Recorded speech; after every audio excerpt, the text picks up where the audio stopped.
Hello, everyone. Welcome to the B.L.A.S.T Q&A call for March 2022, where we have all kinds of wonderful questions brewing in people's minds, I'm sure. So we're going to dive right in, but first we're going to pause to pray. So, Father God, I thank you for these amazing women and all that you have already been doing in their lives, but I also pray that today would be a giant step forward. That whatever hurdles they are facing, that they would feel less overwhelmed by them as a result of our conversation today. And so we just commit this time to you. May it bring you glory and bring us encouragement and inspiration. In Jesus' name, amen. Okay, Miss Judy, tell us what's been going on in your world. I know that you have some good news you want to share with everyone. She's not pregnant. Thank you. No, I am not pregnant, but yeah, I have some great news. I will be working for a mental health facility here in the local area, so I'll be doing that.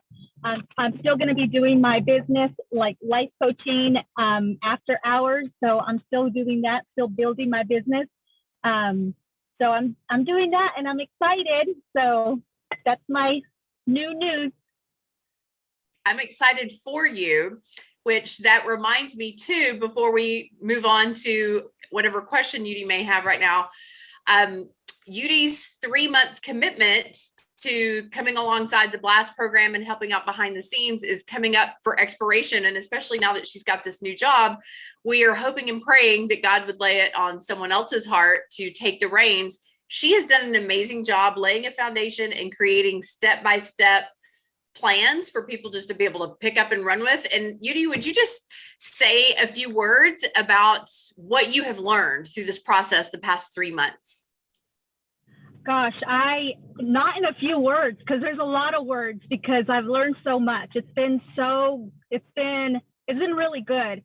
I learned some things on, just as simple as constant contact. I have never heard of that before. Just having conversations with you about what to do and how to do it. I stopped and asked questions. I'm like, well, what's that? And how does that work? So your feedback and information alone was priceless. And I mean, that was all free. It was like free conversation with you. So that was awesome.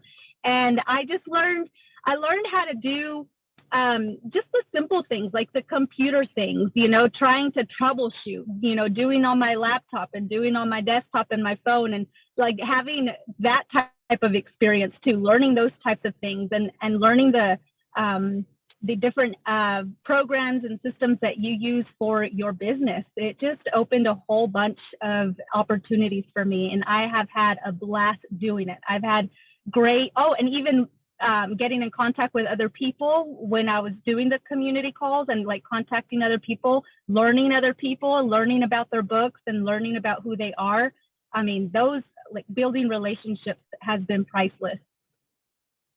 Well, I would love it if you thought, I got so much more out of it than I contributed, but you can't say that because what you contributed is so stinking valuable to me. It far outweighs what you got out of it. So there, I didn't know how much I needed a Judy until Judy volunteered. And now I can't live without a Judy, but I can't keep having Judy. So if some of you feels as if that's something that you would like to make a 3-month commitment to, I would love to line people up for the next year or so. I would like to continue doing this because you've created really, I can't say big shoes to fill because like I said, you've created like this roadmap for people to follow, but you have created a position that is too vital to my organization now to live without it. So thanks for spoiling me. It was a pleasure. I had a lot of fun. Questions for us to chew on right now? You know what? I don't have any questions. I just wanted to jump on the call and just kind of glean from your guys' question and answer stuff. So. Okay, well, congratulations on the new job. I'm really excited for you. I'm even more excited for the people who will get to work with you. Thank you so much. You bet. You bet. So Teresa, we will go to you next. Okay, can you hear me any better now or not? It is a little bit better now. Is it? Because I was having trouble with these microphone settings the other day. So that's why I wasn't using it initially, because I needed to troubleshoot it. Anyway, I don't have a lot of burning questions, but let me just tell you a little bit about what's been going on, and maybe something will come out of that. I think you heard that I ended up launching a publishing imprint, not exactly by accident, but not totally intentionally too. Yeah, thanks. So I had a publishing imprint about 15, 17 years ago, a while ago, but the world has changed in the publishing world so drastically. And so I knew that I was going to self-publish the children's book that I was doing because it's a fundraiser and I needed it to generate more revenue than what a royalty paid book would do. And so that's where it started, but it has been going great, actually. And there are two collaborative projects in the works right now with open calls for submissions. If anyone is interested in writing some devotional material, there's two of those out. And I'm working to post an announcement about that on the Facebook page. Yeah, and one of them I'm working with Lisa Northway on too, because it's specifically for military. And so that's getting into a whole nother world also. So yeah, for the last month, I've been up to my eyeballs in all the legal stuff of starting a business and a publishing company and all the tax stuff and business stuff that goes with that. Ingram Spark and distribution channels, because I'm not doing just, KDP and Amazon. I'm going to be using distribution channels that are open for the major global distribution networks. And so, wow, it's a lot, but it's going really well. A lot of really exciting things though. Talk about abundance. Yeah, exactly. Right now I have a little abundance begins with gratitude theme going on my social media channels, doing 10 days of gratitude and how that relates to abundance. And that has kind of been sparking some more writing ideas for me. I'm also writing in the midst of all this, but I'm also learning to make choices. Like that today, there was due a call for submissions that I could have submitted to. And I thought about it and I had been planning it. It was pinned up on my board and today was the deadline. And I just decided I don't need to submit to every call. I'm at a point where I can pick and choose the ones that are going to fit my business plan and the ones that are going to help move me forward. And so I decided to not submit to that one. So it's a good call for proposals, but it's a choice of how you use your time. And so I really, I've learned a lot of that from you. So thank you for that. And I don't. But you have to follow the energy. Let me just take advantage of an opportunity to unpack this just a little bit further for the benefit of everybody else. And I'm also going to put you on the spot, Teresa. Would you mind just giving a little plug for the B.L.A.S.T Next Level event? Because that was where you kind of turned your corner and we caught the vision of you're an abundance coach and things seem to have exploded for you since then. Talk about a next level experience. But the concept of being picky and choosing what you want to invest your time in, I have become a bigger believer in that than ever. And the concept, what I've boiled it down to for me is I have to follow the energy. That if it's something that I feel like I've stuck my finger in a light socket, or I feel as if it just energizes me, fills my cup to overflowing, makes me want to do more with that person or organization or whatever, then that is a yes, that is a fit. But if I feel as if it's a root canal, I just don't have time to do one root canal after another in my day. That's not how I want to spend my days. So I have actually turned some clients down that I've worked with in the past. And then when they come back around, it's like, you know what, I'm just going to have to refer you to someone else. And I don't feel bad about that, because if I don't have energy in that relationship, then I'm not doing them as good of a service as they may get from somebody else who does feel energy working with them. So you do not have to say yes to everybody and everything. Follow your energy, follow your bliss, and then none of it feels like work. It all feels like play. So thank you for bringing up that subject, Teresa. Yeah, well, you have taught that to me. And so as far as B.L.A.S.T Next Level goes, my goodness, before I attended B.L.A.S.T Next Level, of course, I'd been through the B.L.A.S.T program, but I had the the 2 months prior to B.L.A.S.T Next Level, my whole ministry had been turned upside down by someone who gave me some advice about my marketing and branding. And I had to come to grips with the fact that she was right. It wasn't working and I needed something new. And so I had gone to 3 different conferences and sat with people and brainstormed with people and trying to come up with new tagline, new ministry name, new, goals, new strategy, all of that stuff. And when I came to B.L.A.S.T Next Level, I was really actually quite discouraged because never has it been so hard to develop something like that for me. I'm kind of a frontlines new thing kind of person, I blast. But you had a branding hurdle in front of you that you had to figure out how you needed to brand yourself before you could move forward with anything, really. Exactly. And the exercises you had us do helped me to envision where that ministry would go in the future. And one of the things that was part of it was I envisioned my husband and I coming together more and ministering together. Now we are both work in full-time ministry on the other side of the world. And so we work together, but we have 2 separate ministries going side by side. And through the exercise you had us do, which was like a drawing art thing that I hate, by the way, but it worked. When you use that different part of your brain, you learn things about yourself. Right. And it had us together, standing together on a stage, which is literal or figurative, I'm not sure, but it was us getting our ministries together. But by the end of B.L.A.S.T Next Level, I had a lot of pieces, but I still didn't have that brand. And when you said, okay, we are not leaving here until Teresa has an answer from God, so we're spending this last morning in prayer, I was just floored. And that's literally what all of us did. Sharon was there and we went down to the lake and we prayed for one another, but specifically also for a direction for my ministry. And that's where Radical Abundance was born and the idea of abundance coaching. And when I got home and I told my husband about it, he's like, wow, this fits exactly with what I'm doing. And it was the beginning of us coming together in our ministries. And it's just going gangbusters from there. My husband's getting invitations to do writing, which I'm a little jealous of actually, but I'm getting invitations to do speaking, which is fabulous. Now the publishing imprint going, the podcast is going, you're right, where the energy is, because that's usually where God is. And God creates that energy and you just go with it. You don't have to create it because God's creating it. So just an amazing experience.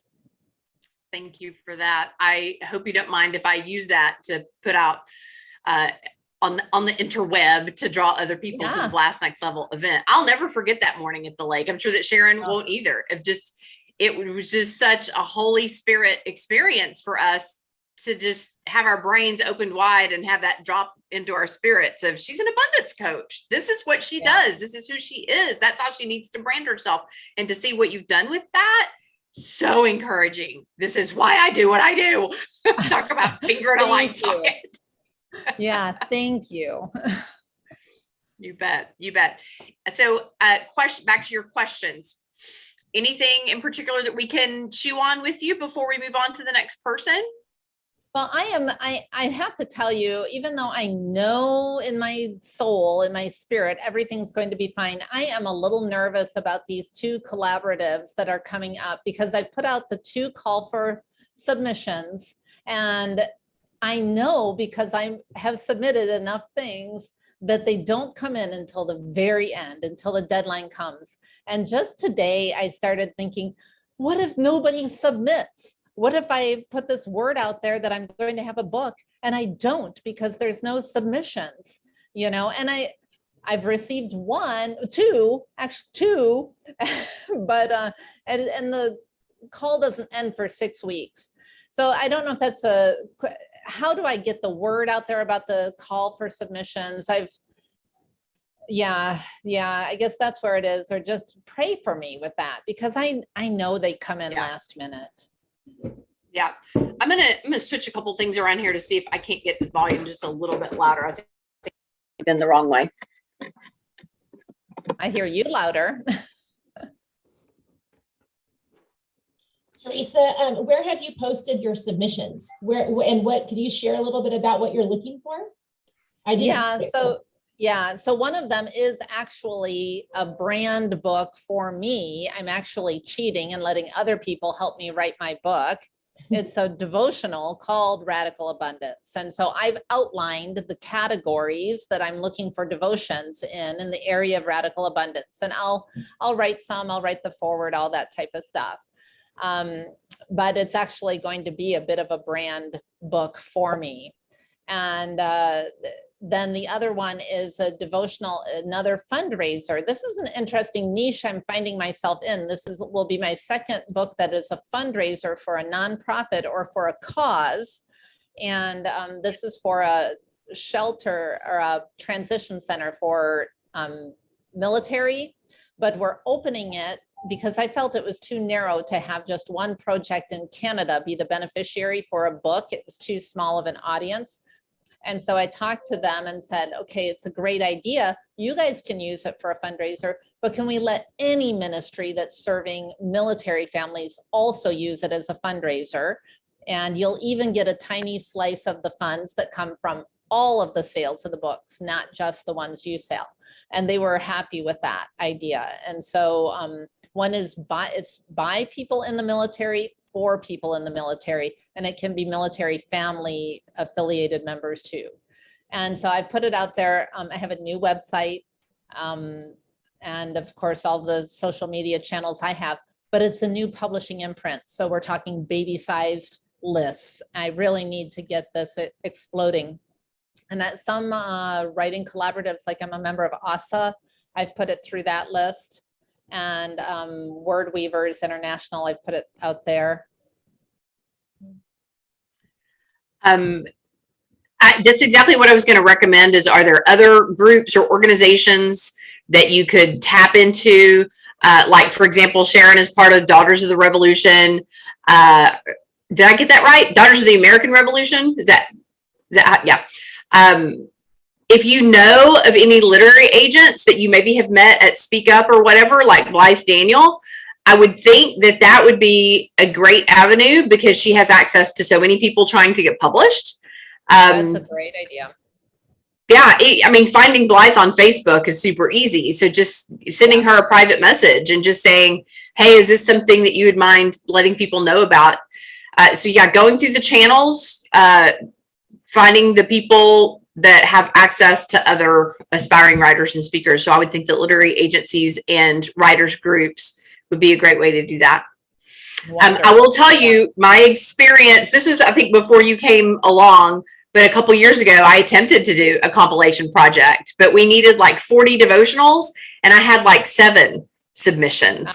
And so, yeah, so it obviously never flew. So I hope that you have much, much, much better luck. Me too. But I wanted mine to be exclusively from blasters. And so you have a much larger community to draw from. So yeah, any specific like word count that you're looking for so that if somebody sees this from the BLAST community, they can have a little bit more information? So on the Abundance Books website, which is abundance-books.com, there is a button at the top that says call for submissions, and both of those details are there. And exactly for each of the projects, they're slightly different between the two of them as to what is required. And I am so excited because I figured out how to let people actually submit on the website instead of receiving a whole million, hopefully lot of emails. But people can submit directly on the website, and I feel so fancy. Cool. That is fancy. Yeah. Good for you. Are you on WordPress? Is that what you use? It is a WordPress website, but what I did was I made a HubSpot form embedded into the page, and that HubSpot form, so not only when people submit, I capture their contact details in my database, but that submission that they submit is attached to their records also in my database. And then it's also Cool. tagged with which call they're submitting to. So then I'm able to segment that call so that in the future, if someone submitted to the military one, well, I know that they're military affiliated, and I can segment that out if I have a need for that in the future. So I feel super fancy. I'm impressed. I'm very impressed. That's the kind of thing that I would have to hire out to someone else. And if you figured it out on your own, that means you're a smart cookie. Well, good for you. Background. Well, we will pray that God continues to bring abundance into your life, into your mission and ministry, into abundance coaching and the writing project that you have going on. And if you are watching this and you're thinking that you want to reach out to Teresa, let that just be your gentle nudge from God. Hello, why not submit something? It might be a really good fit. Yeah. Awesome. Thank you, Shannon. Okay. You bet. Deanne, how about you? I am working on rewriting my book proposal, and just any advice, like right now, for instance, I'm reading Divine Disruption by the Evans family as comparison, and like any advice on how to do that, how to read someone else's book and how to make yours different. That's so funny. That's so funny that you mentioned that, because here at my desk are the 5 books that I need to review today to create my comparison analysis for my Love Evolution book. That is probably the most daunting task of the entire proposal process. When you have it completed, you will feel as if you have climbed a mountain and conquered something huge, because you will have.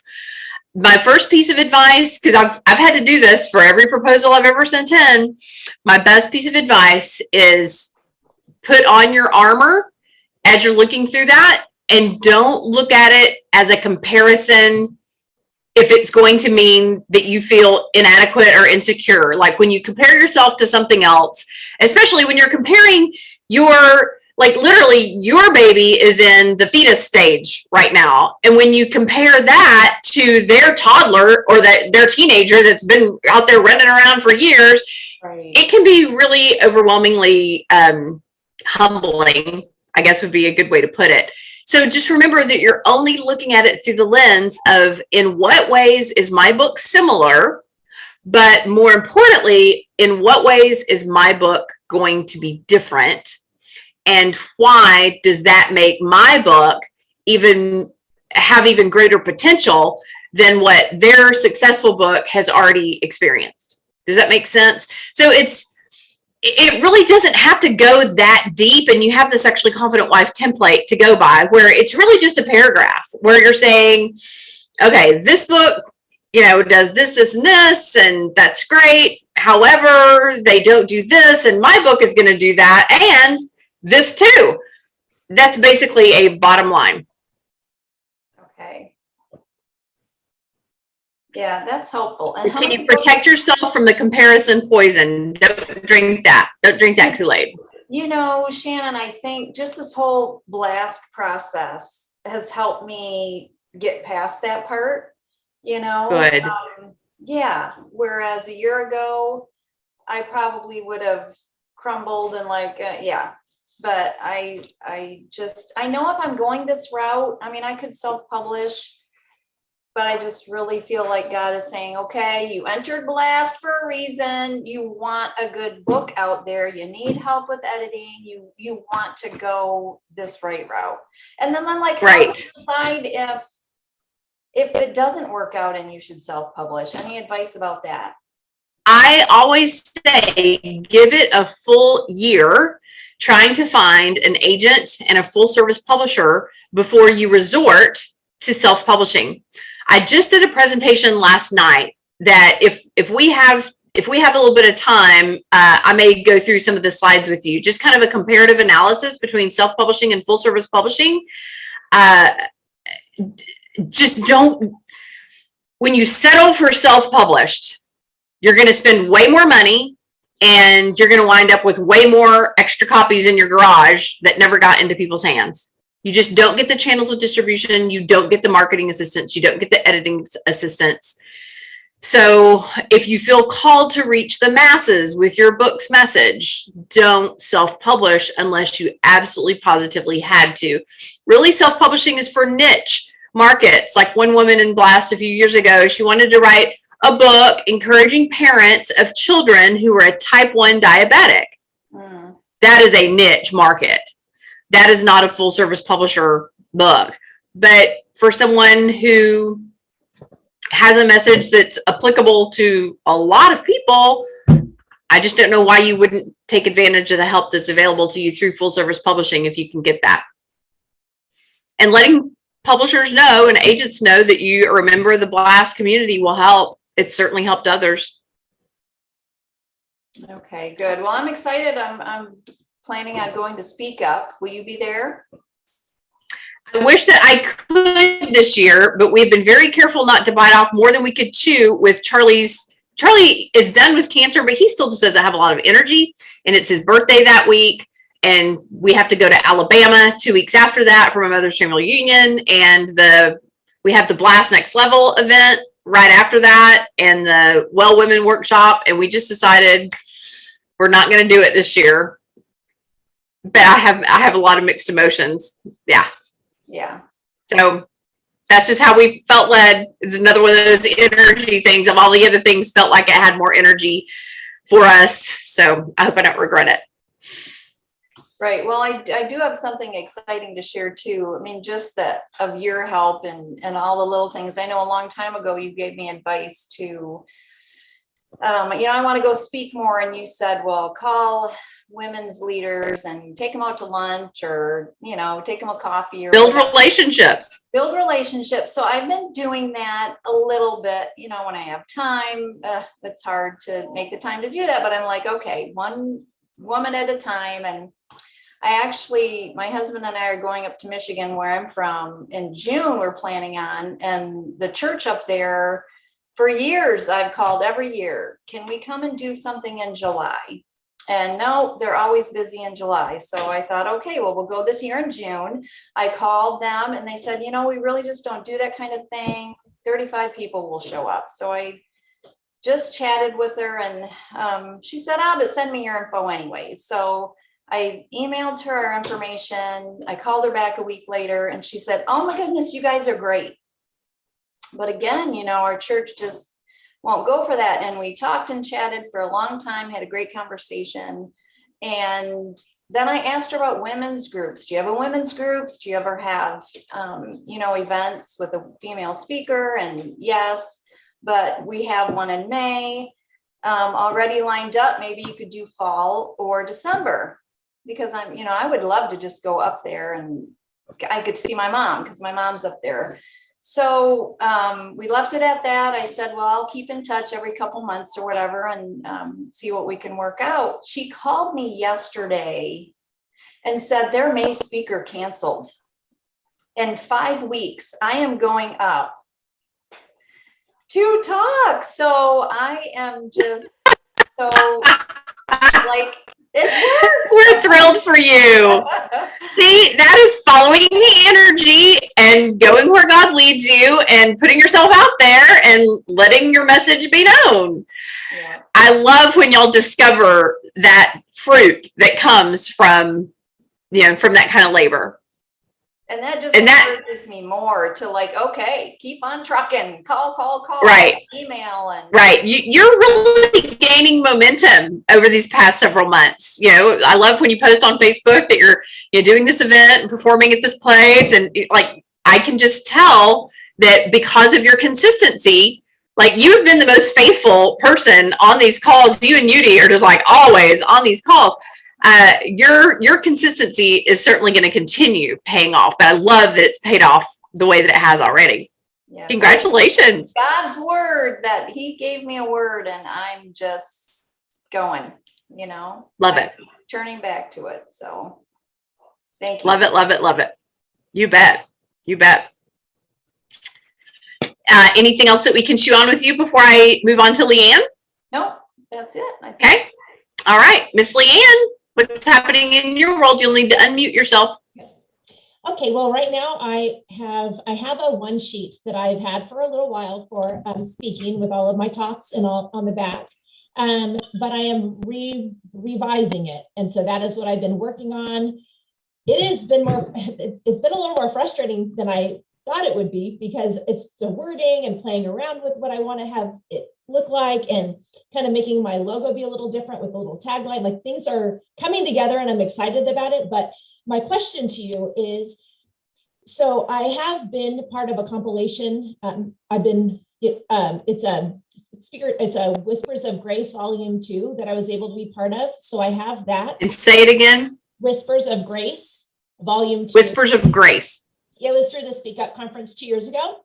Okay. And so I have other devotions that I've published and things that I've done. So now I'm wondering, is this one sheet to be just for speaking and have all of the talks that I give, or is it to be combined, where you have a speaking and writing one sheet that kind of talks about both things, so that when I hand this to I would have one sheet that talks about both. They go hand in hand. There's no reason for two different ones, okay, because the writing lends your speaking credibility and your speaking lends your writing credibility.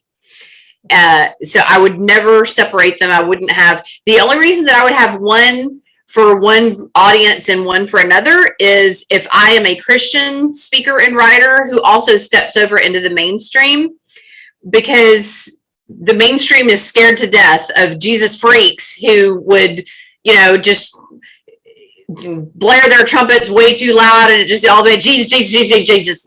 That's just not what they are looking for.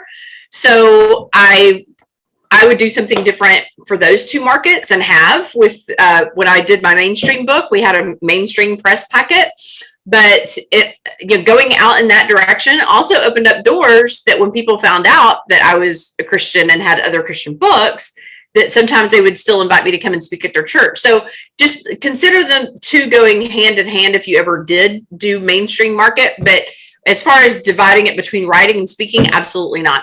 Put it all together. And if you do any sort of coaching or teaching, the only time, for example, there was a gal in the early days that she was really developing some momentum with her coaching and writing and speaking, but she had a significant portion in there about being a pampered chef, manager, leader, like high sales volume type.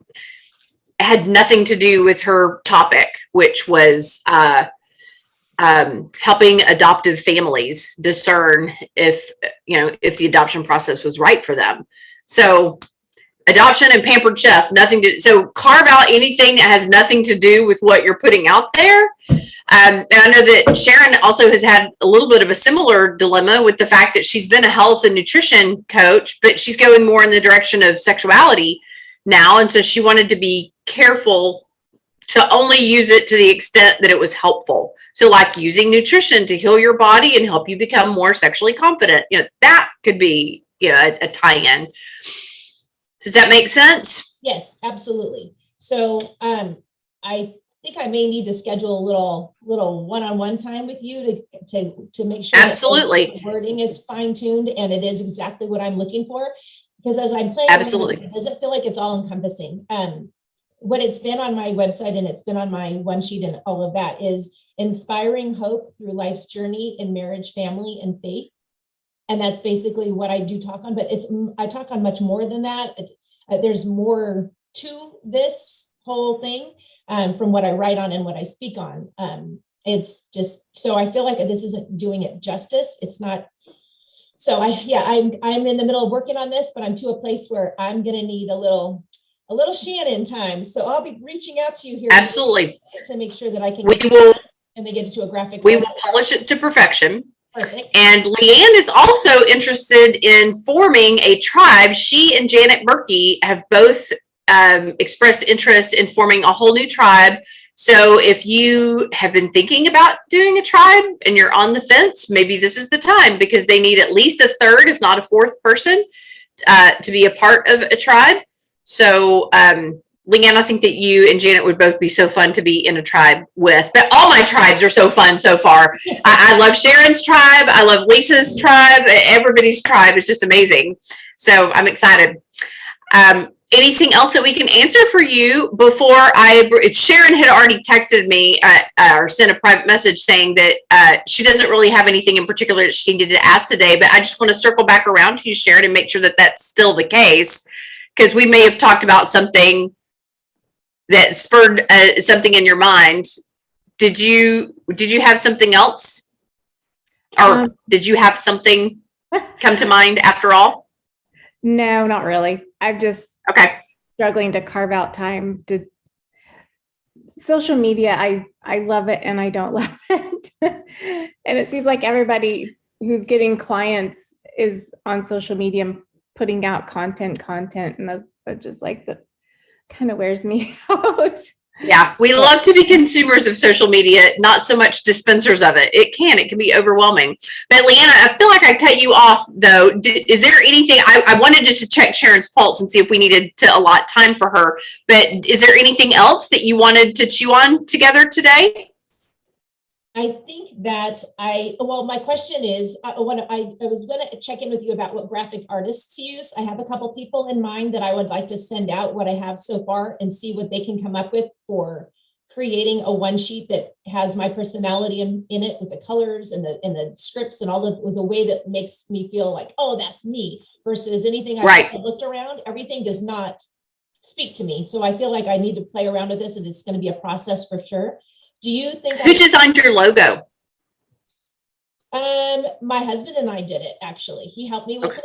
Okay. But it's not something that I want to, it's just for me kind of temporary. It's not what I want it to continue to be. So I want to play with it, tweak it. So the colors are there. Normally I have used Nikki Bradshaw, but I think that she just has a lot going on. She's stepping more into teaching and preaching in the church that she and her husband co-pastor. So I'm not sure how quickly she could get to it. So if it's something that is time sensitive, I would recommend you put it out on the B.L.A.S.T page and say, hey, do any of you do graphic design, or what graphic designer do you use that might be open to new clients?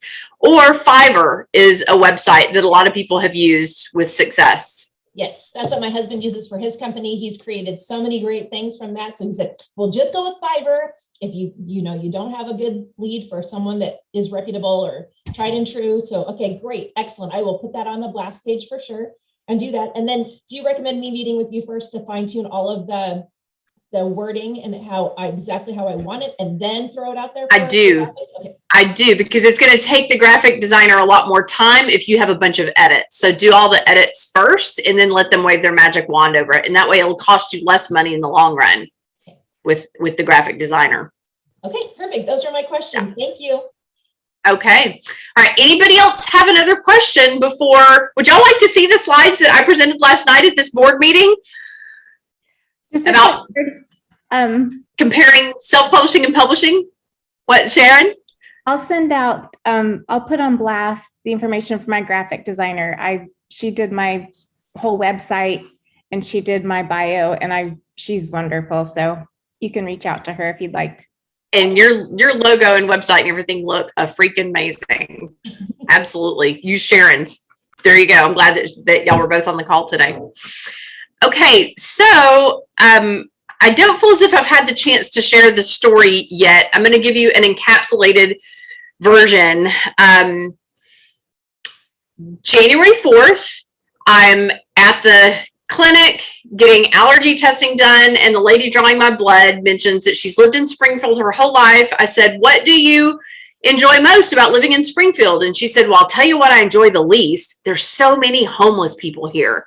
And I thought, well, what are you doing about that? But of course I didn't say that because that would sound very judgmental.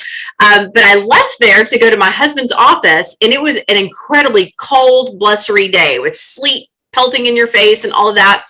And he works in the downtown square. So I get out of my car and I'm braving the elements, and I'm just so ticked off, quite frankly, because I do not like cold weather, as y'all know. And as I'm approaching his office, I see huddled in the corner these 3 homeless people who are just struggling to stay underneath one blanket. They have 2 grocery shopping carts full of their possessions, with the other 2 blankets that they have covering those tied off with rope so that no one would steal them. and my heart just broke. But you just feel so powerless. It's like, what do you do?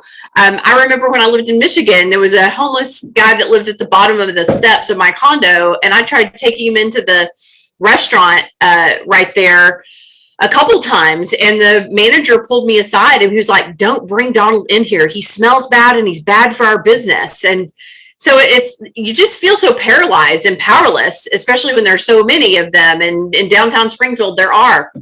So I dropped Charlie's stuff off, and I was going to come back home and get in front of the fireplace, but I was just so distraught. Like, I was just so emotional over what could be done. And I drove around for a couple of hours just trying to acclimate myself to the downtown streets. And then all of a sudden I realized that about a month before, there had been a little accident where I was having my car inspected, and the guy accidentally dinged my door with his machine, and he felt horrible. And I wasn't that stressed out about it. I've got other dents and dings. But he said, if you'll take it to Pride Auto Detail, he will fix it and send me the bill. So here I am a month later, just driving around Springfield, no clients that afternoon, nowhere I have to be. And I just thought, may as well find this Pride Auto Detail place and swing by there and see if they can take a look at it and schedule a time to fix it. So I go there, and right next door, I see this vision it totally lines up with a vision that I actually had over a year ago, when we were looking at other places that Charlie might be interviewing. We looked at Oregon, and I saw a tract of land that was approved for multi-development. You like have multiple families on it. I said, Charlie, we should just buy that property and create like a little tiny home village and have a shared garden and a shared community center with a commercial kitchen. And he's just like, with what time and money and energy, Shannon, on top of all that we do already? I was like, you're right. But that idea energized me. It did. I couldn't ignore that. So I see it's this little village. It's a tiny home village with all these colorful little houses, and it's gated, and it has a community center. And on the side, it says God's Project.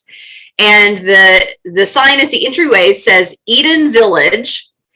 And the motto underneath was hashtag no one sleeps outside. And I'm like, what is this? So I pull into the parking lot. I'm Googling Eden Village as fast as I can. Just weeks prior, in November of last year, they did an interview on the Kelly Clarkson show. And it's like 13 minutes long. And I'll share the video with y'all on the Facebook page. I'm sitting there watching how this retired surgeon and retired nurse who've been married for 35 years, and she's in real estate, how they moved downtown to a downtown loft. They had lived in this ritzy part of the city in a gated community, but they moved to a downtown loft, and they couldn't ignore how many homeless people they were seeing on the streets every single night. And instead of just tossing them a sandwich or ignoring them, they created a space they called it the Gathering Tree, where they could come and warm up and have coffee and donuts, and that they could get to know them and know their stories. They wanted to know, who are you and how did you become unsheltered and what are your needs? And what they learned is that so many of these people are not just bums who gambled away all their money, who have been disenfranchised from their family because they're alcoholics. That a lot of these people just had a really hard curveball thrown at them in life. Like Jeremy, when he was 14, there was a house fire at his home, and his mother was killed trying to get him out. And so just the mental scarring of all of that has just left him so emotionally paralyzed. Or a woman who is in her 70s, and her husband's Parkinson's got so bad, she couldn't keep picking him up off the floor when he would fall. And so she had to put him in a home. But they didn't have insurance for that. To get on Medicaid, you have to spend down every dime. She had to choose between a house or a car. And if she chose the house, she couldn't go back and forth to visit him every day. So she decided to live in her car for 3 years so she could visit her husband every day. Like, those kind of stories are just so moving. So after a period of time, there was a couple that moved to Springfield, or back to Springfield from Austin. They had worked with a huge homeless organization down there. And so he knew a lot about how to create housing for people. So they have created this village along with a second one, and they have 3 more in the works, where all across Springfield, there'll be 5 communities that have like 25 to 35 houses each. Plus they have a campground of these tiny little trailers where people can just pay $10 to sleep inside these little, all it has room for is a bed and a place to charge their phone. And that's it. But it gets them sheltered out of the wind and the rain and stuff. And they have duplicated this model for other cities to do something similar. And so far, 6 other cities are now under construction with Eden Villages. So I was just blown away, and I reached out to them and said, is there any way that I could come for a tour? So on tour day, one of my B.L.A.S.T graduates, Lee Prophet, he was coming through town for lunch, and I said, I've already got this tour scheduled. Do you want to go with me? So Lee and I toured the property, and Nate, the guy that had moved up from Austin, showed us around.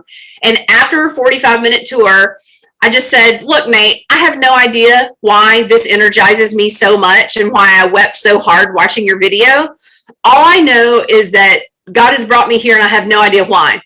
But I said, the 2 questions that come to my mind is, number one, how can we get an Eden Village in every city across this country? Because I have traveled a lot over the past 30 years of ministry, and every city needs several of them. And number 2, have David and Linda ever thought about writing a book? Because their story is so inspiring, and that's what's going to make people aware of what they can do in their cities. He puts his hand on his ball cap and rolls his head back, and he said, look, I know who you are. He said, we used every young woman's battle and every young man's battle in our youth group almost 20 years ago. And when you scheduled a tour, he said, I wondered what God was up to, because we have been praying that God would send us a ghostwriter, because none of us know how to write it. Oh my word. So that was like late January, early February. I've had several dinner meetings with the founders and with Nate and Kelby and all of us together. And so last night I was presenting at their board meeting, because they wanted to know, but what about the financial piece? Because committing to write a book for an organization, interviewing multiple people, crafting all that together, pitching it to a publisher, it's a monumental task on top of all the other monumental tasks that I have going on. And so I prayed about it for a while, and I really felt like I was finally at a place, now that Charlie's chemo is done, now that the house is settled, it's like, okay, maybe I could juggle this. So this is the PowerPoint that I created for them to educate them about their option. Sorry, I'm trying to use my mouse and I forgot it's not plugged in. Let me do a share screen with you. I wanted to educate them about how they could accomplish this goal without it costing them any money out of pocket, because they don't have it in their budget. So can y'all see my screen yet? No. Let me see. No, that's not it. All right, let me get the share screen going here. Okay, now can you see my screen? Yes, we can. Okay. I'll go into PowerPoint. So I knew that the founding couple, David and Linda, were totally on board. I knew that Nate and Kelby were too, because that was the conversation, but we needed to get the board on board. So I wanted to educate them as to who I am and what it was that I was proposing. So I just told them, they didn't know me from Adam, some of these other board members. So y'all can see this particular, let me just do the start from the beginning slideshow. Can y'all see that? Yes. Okay. So just gave them a little spiel about who I am, what qualifies me to come alongside them and write a book, just my experience in ministry and with nonprofits and with publishing world. And then I told them about B.L.A.S.T and what I do with coaching other ministries and businesses to help them explode. I told them about the house that we had purchased here in Springfield and what brought us here with Charlie's job, and about the Well Women Alliance that we do, because that is going to be important to them. I want to see them duplicate that with an Eden Village Alliance concept. I'll tell you about that more in a minute, but this was the book that I'm proposing to them, Eden on Earth, creating a world where no one sleeps outside. And then just went over the goals that I know that they have and how the book would benefit Eden Village, that I believe publishing creates publicity, publicity creates passion, passion creates partnership, partnership creates progress, progress creates perpetuity. And we're always going to have the homeless with us. Like Jesus said, the poor will always be with you. So I want to see this perpetuate. Told them that the idea was that if they publish a book, then you have the opportunity to be on all kinds of major media outlets, and you get to speak to millions in a little 20-minute segment of time, that the media is definitely the way to spread your message. So I knew that they had a certain list of concerns rolling around in their mind, so I just detailed that. But their biggest concern is what will it cost us to do this? And again, my goal was to make this to where it didn't cost them anything out of pocket, but still reimburse me for the months of time and effort that I would put into creating this book for them. So I explained the typical out-of-pocket costs, that you can do a budget quality book, self-published style, for probably $10,000 to $25,000, but then that includes the writing, the editing, the publishing, and the marketing. But that it's probably going to fill your garage. It's just so hard to really get the word out if that's all that you do. Option 2 is a better quality self-published book, like if you went with Westboro Press, that's a division of Thomas Nelson. Like some full-service publishers have a self-published arm, but you still have to spend money on marketing that, and that those packages can be quite costly. So option number 3 is what I told them I wanted to really pitch to them, that is a best quality published book with a marketing team and with channels of distribution, but that it would cost them nothing. So you can imagine how that piqued their interest. They wanted to know more about how that was possible. So I explained to them that the expenses involved in writing a book is writing, editing, publishing, and marketing. And that what I felt like was the real strength that I could bring to the table, more so than any other potential ghostwriter, would be the marketing. Because it's not just about selling, or it's not just about creating a book or writing a book or getting it published. It's about getting that book into people's hands. And that is something that I wanted to come alongside them in a really strong way, because I really believe in what they do. So this is a snippet that I took from the internet about Scribe Media. Maybe you've seen them on their Facebook ads and stuff, just to kind of show them the various options that are possible. And I told them that what we're looking at is somewhere in this category of a professional doing the writing for you. They interview you for the content and then they put it together, and that's about $48,000. Or if you want a best-selling writer to come alongside of you and custom tailor the process to fit your needs, that's more like $135,000, but that I wasn't going to put anywhere near that kind of price tag on it. But I just wanted them to know what some industry standards were out there, so that they would know, what they would be looking at, no matter who they use and no matter how they publish. So this was the breakdown of the self-publishing cost. That $135,000, I figured out that it's probably, I created these different categories: low range, mid range, and upper range. That this would be about what they would spend on average for the writing. And then the editing, they would probably spend another $25,000, for publishing $10,000, and for marketing about $30,000. All those things come up to be about $135,000. Now I know that some of y'all are going, well, I'm thinking about self-publishing. It's not going to cost me that much, is it? No, we're talking about a mass market appeal, because I don't know if y'all have realized what's been happening in the news, but the homeless population has exploded as a result of COVID, and that there have been shootings where people are just pointing a gun and shooting homeless people in the streets. Like, we have a problem, and we need to re-educate the entire country as to how to develop a healthier perspective toward homeless individuals. And so I think that it will be a book with mass market appeal to publishers because of what's happening just recently. I told them the timing of those events could not have worked better in your favor for this kind of book. So here's the full service publishing costs. That, yeah, you're going to have the same costs for writer, but an editor is provided for you by the publisher. The publishing is paid for through the percentage of sales that they keep. And then the marketing is to be determined by whoever your publisher is. But that still, the cost to them would be zero. So again, they're like, how can you possibly tell us that we could get a much better quality book with channels of distribution and a marketing team, but it costs us nothing, when a really good self-published book could cost over $100,000? And I explained to them that the advance is where I'm going to cover my fee.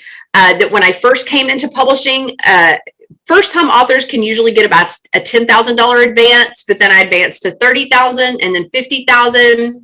That with this series, I got $100,000 advance. With the Sexually Confident Wife book, I got a $300,000 advance, and then stepped back into the Christian publishing world with $50,000 each. But I also explained to them what the differences would be between self-publishing and full-service publishing.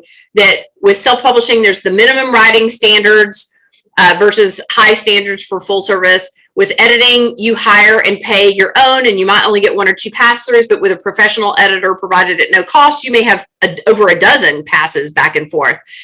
With publishing and channels of distribution, self-publishing is really just a print job. You have to do the distribution. With full service, they have all those channels of distribution into every major market. With marketing, most expect you to do all of your own marketing, except self-publishing will pitch to the major media outlets for at least 2 to 3 months. And with costs, those are paid up front by the author, and rarely ever are they fully recuperated. Whereas with full service, the author is paid in advance so that they can invest 9 to 12 months in the writing and editing and preparing for the book launch process. So I told them the tale of these 2 books, that with Women at the Well, I self-published that. It cost me $6 per book. I was able to sell it for $12. So I made $6 per book profit. With the Every Woman's Battle book, I got a $10,000 advance. I could sell it for $15, but my royalties were less than $1 per book. So you might think, oh, well, I would rather sell it for a $6 profit than a $1 profit.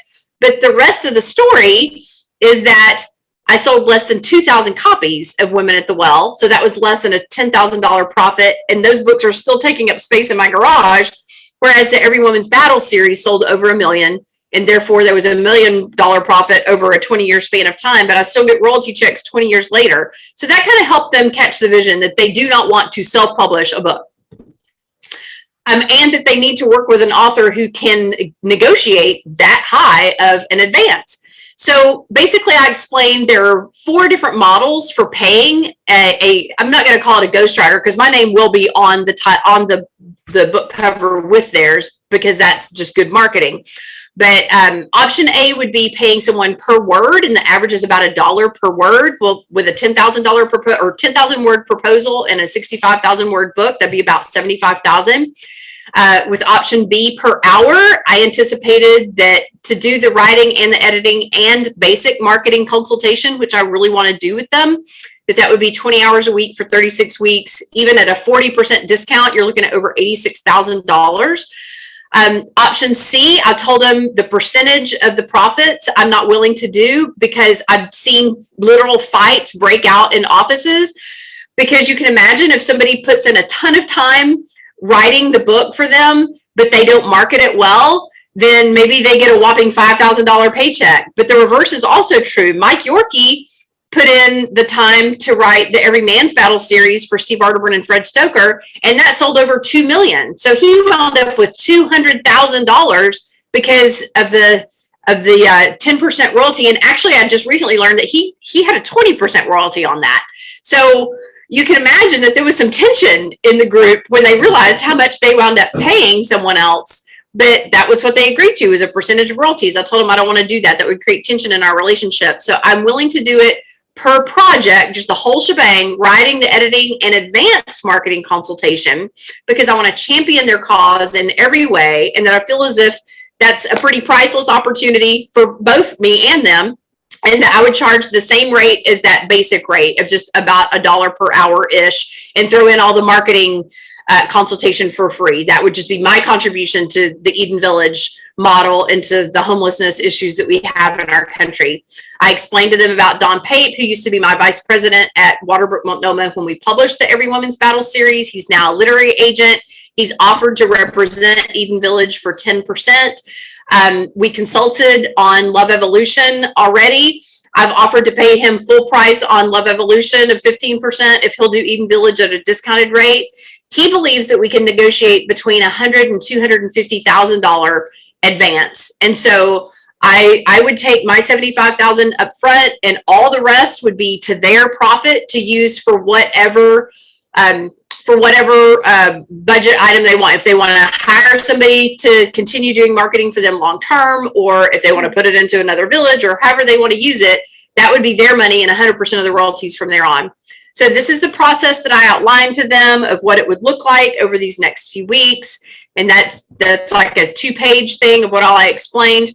And I also told them that Don's advice to me was that instead of hurrying up and getting the Eden Village book out there first and then shifting back to Love Evolution, he thinks I should put Love Evolution out there first. And I realized that the last chapter could be the story of my encountering Eden Village and how I've had a love evolution about homeless people. No longer is this just a societal issue. These are my unsheltered friends too. That's how they refer to them. These are our unsheltered friends. These are our neighbors. Wow. And so whenever I go on my media tour with Love Evolution, I will be able to put press releases into their hands and say, this book is coming up in 6 months. You should have David and Linda on your show. What they're doing is amazing. And I have no doubt that the media will love the Eden Village story. So then I answered a few questions about, well, what if Shannon puts in all this time and effort to the proposal and no publisher picks it up? And I told them they won't owe me anything. I don't want this to cost them $1 out of their pockets. And then could I do the whole thing pro bono? I'm sure that I knew that they would have that thought in their mind. So I just explained that I couldn't shift that amount of time and energy away from my ministry without that causing us to suffer to some degree. And could the royalties just go to Eden Village instead of David and Linda? But organizations don't write books, people do. And those people have to pay the taxes on them first. And then after they pay the taxes, if they want to donate it all to Eden Village, that's up to them. And then again, we came back around to their concerns. I explained about the Well Women Alliance and how I have these women who've gone through these workshops that pay $27 a month to be in this private Facebook group where they have access to me and we pray for each other. And that $27 a month covers the scholarships that we offer to other women who want to go through workshops. That I think that Eden Village needs to create a similar model where they can, because they are not covering their costs with these houses. They charge people $300 a month to live there, and that includes utilities because most of them do have disability checks, but it costs them about $600 a month to operate them. So they need income. So I feel like that's something that hopefully will be a goal of the book, is to create awareness and create more volunteer base and more donor base. And then I explained to them about how I used to write these 1-minute podcasts for mercy ships that we used to work for when we were fundraising missionaries. And I thought that the Eden Village model would be a great, to have a little syndicated 1-minute radio snippet like Lisa Turkhurst with Proverbs 31. That would be a great marketing tool. And then I explained to them that the very first B.L.A.S.T member ever, the person who inspired me to create the program in the first place, had the Eden and Vine magazine now, and I passed out copies to all of them and they loved it. And I said, what you really need to do is let's publish this book. And it may not be just one book, it may be a trilogy of books, because this has already been exploding. There's so many stories that can be wrapped into their books. But what they really need to do is create a magazine at least twice a year where there are photos of these people in these houses in these cities. And that way the donors to the Eden Village Alliance could receive, they get a subscription to the magazine for free in exchange for their support. That there was just all kinds of things that, would come, that would benefit, all kinds of ways that the magazine would benefit them long term. Then as it continues to grow, the magazine continues to capture that story as it unfolds. And then I just shared with them my favorite little quote by Maya Angelou, that we have to really write this in a way that it slides through the brain and goes straight to people's hearts. So that's it. I'm going to stop share.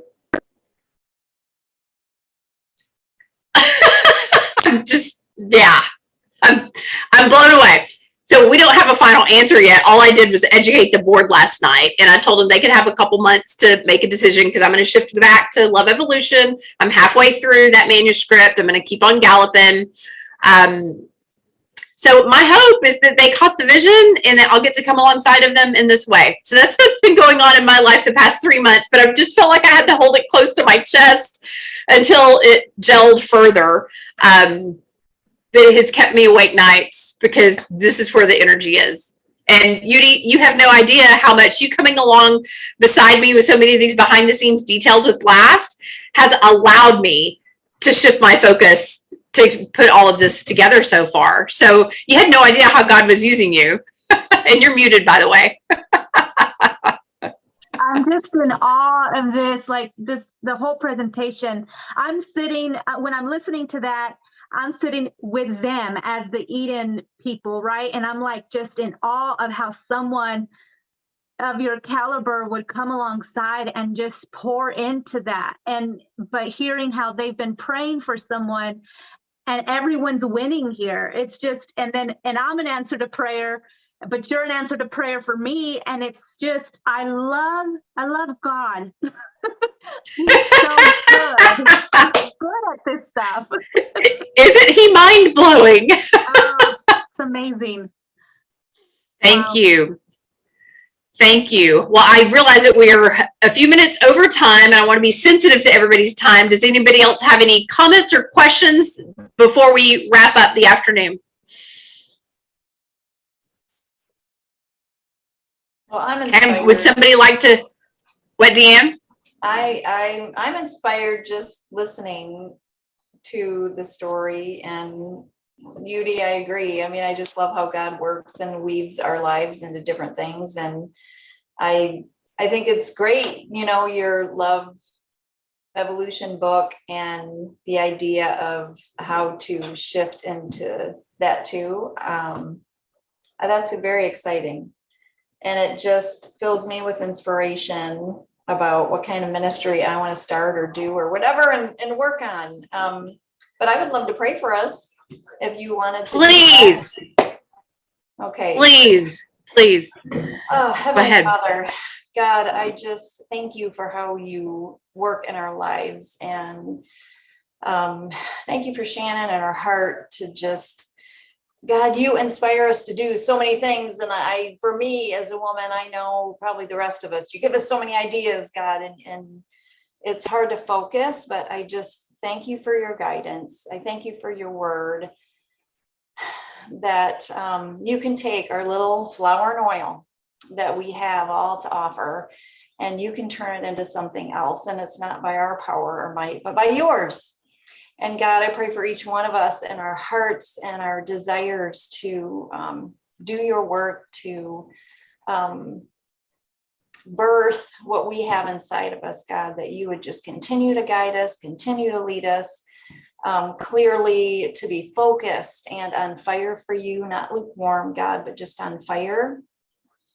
And God, just scripture I read this morning, 1 Peter 4:12, when life gets really difficult, don't think that God isn't on the job. Instead, be glad that you are experiencing what Christ did. Your spiritual glory is just around the corner. And I just pray that for each of us to stay on track, to stay encouraged, and to just keep doing what you want us to do, Lord Jesus. We pray all these things in your name. Amen. Amen. Thank you all so much. I do want to say, if y'all have 3 more minutes, has everybody got a 3 more minute span of time? I have to tell you kind of the bow on the package of all of this. When we bought this house a year ago, I made a deal with God that if you'll show us how to pay for all this, not only will we use it for your glory the entire time we own it, but that it will not be a part of my estate that my kids inherit after I'm gone. I will bequeath it to the next generation of counselors or school or church or ministry or whatever. But we recently learned that we can VRBO this with 55% of our neighbors' approval. So we just have our first guest this week. We're renting it out for like $500 a night. So they rented it for 7 nights. So that covers the entire mortgage payment this month, which is such a huge relief. But our vision of what we're going to do with this $75,000 is we're going to finish converting the barn to be a place where Charlie and I can live and rent the whole house out VRBO style. And at the end of our lives, we're going to leave it to Eden Village to continue renting it as a VRBO. And all of that income will support the operational expenses of that ministry. So I will have the opportunity to tithe from the grave if all goes as planned. So the fact that God has given me the opportunity to write their book, and that I've been stressed out for the past year of who's this going to go to next, God? And as it's God saying, it's going to be 30 or 40 years from now, Shannon. Why are you so concerned about it? She's probably 10 right now. But now I feel like I do have that vision of who the heir apparent of all this is going to be next. And I can't think of a worthier cause to pass that on to. So I'm so excited to get to come alongside them. And so my gifts and talents into that ministry, it is really a love evolution that has taken place. So thank y'all for your prayers that God would keep us in good health to continue to manage this, and that the stress wouldn't be too much for us to manage with both the Love Evolution book and the Eden Village book. And just know how much I love these times together, because this is my finger in a light socket that will keep me energized for the rest of the day. So thank y'all for taking the time out to connect with us on the Q&A call today. Love you, ladies. Thank you. Bye, ladies. Good to see you all. Bye.